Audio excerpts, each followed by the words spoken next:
Si on vous dit qu'il n'existe pas le vrai pasteur, vous n'acceptez pas. Moi, je n'arrive pas à comprendre.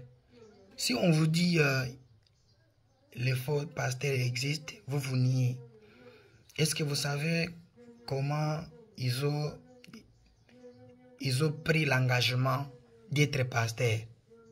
Les vrais pasteurs sont des bergers qui bergent les moutons, les vaches et les poulets. Ce sont les vrais bergers. C'est ça les vrais bergers qu'on peut vraiment admettre comme les bergers. Mais les pasteurs qu'on voit ici, dans des églises, ils ont appris cet engagement à l'école. Là où ils ont appris la théologie. La théologie a été initiée par des gens de l'Occident. Ce sont les Occidents qui ont vraiment initié l'école de théologie.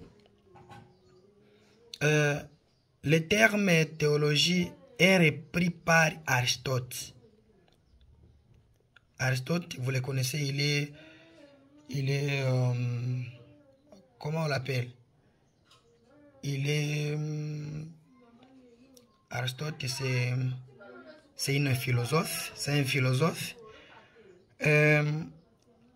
Les premiers grands théologiens fils pendant Platon, élève de Socrate. C'est toujours les Occidents qui ont initié la théologie, qui ont fait les premiers théologiens dans la matière de théologie.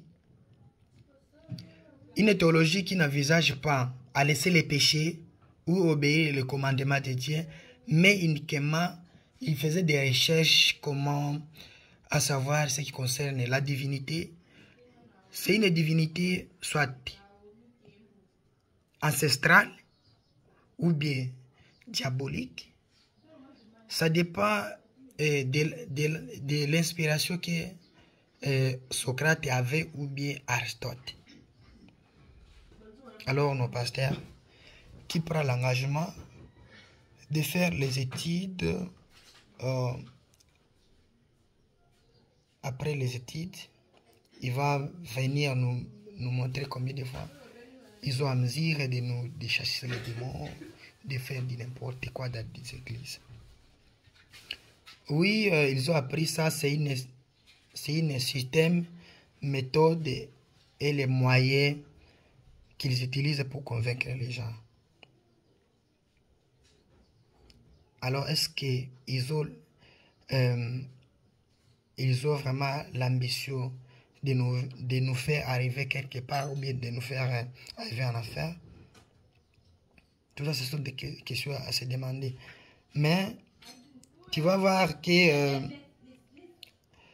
à partir de 1787, dont on a considéré la théologie biblique comme une science moderne de la divinité. À 1787, c'est d'ici là. Alors, depuis que le monde a existé, commençant par Noé, Abraham, il y avait Jacob,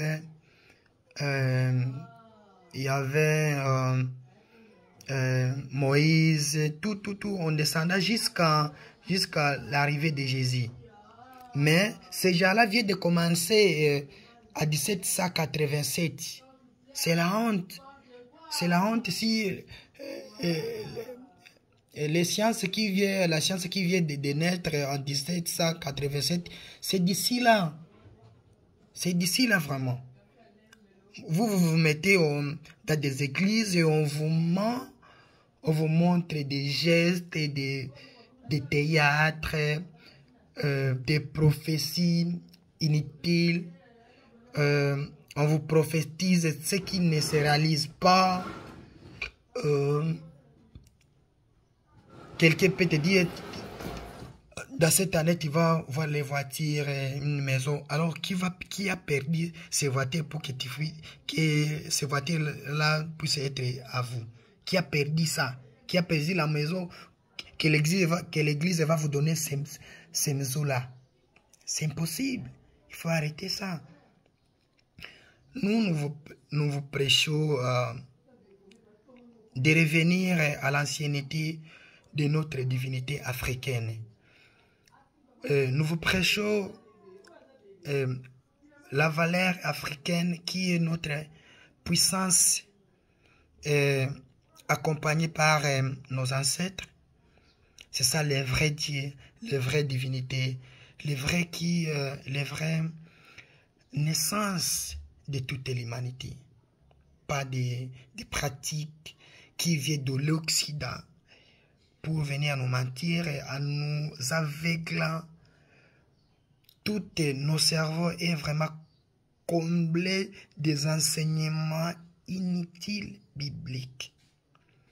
Il faut savoir que ces Bibles-là, ce sont des faux livres.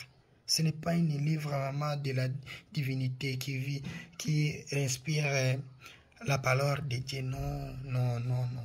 Arrêtons. Ce genre de choses. Mais bientôt là, tout va changer.